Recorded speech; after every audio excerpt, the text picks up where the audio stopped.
Peter, whom he's looking at Mr. McGregor. And Mr. McGregor is looking at him. And Mr. McGregor doesn't want Peter in the garden. And Peter is not obeying his mommy.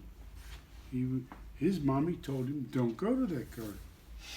Around the end of the cucumber frame, and the cucumbers are in here, his hands and knees, planting out young cabbages. But he jumped up and ran after Peter, waving a rake and calling out, "Stop, thief, stop!" So there's Mr. McGregor running. And he's got his hoe in his hand.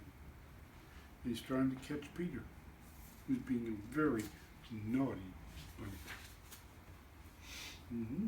Now here we are. We're in another part of the garden. And look at that. There's a little shoe. And there's a bird looking at the shoe. Peter was most dreadfully frightened.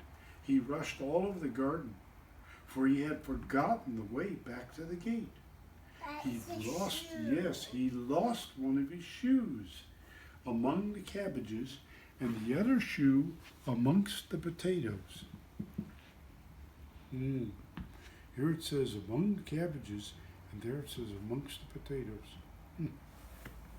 I wonder. That's the shoe. That's a shoe. That's right. That's a shoe. He lost all his shoes. After losing them, he ran on 4 legs and went faster, so that I think he might have got away altogether if he had not unfortunately run into a gooseberry net. There's the net, the gooseberry net. And there are the gooseberries. Now, and he got caught by the large buttons on his jacket.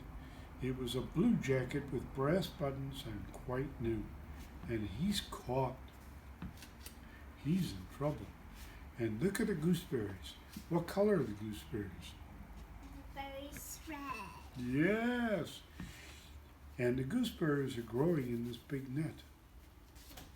And we don't have any gooseberries here at the house to show you. But Papa likes gooseberries. I like gooseberries too. Willie is eating gooseberries. But sometimes you like all sorts of food, so that's very good. Peter gave himself up for lost and shed big tears, but his sobs were overheard by some friendly sparrows who flew in great excitement and implored him to exert himself. In other words, get out of the gooseberry net, Peter. Mr.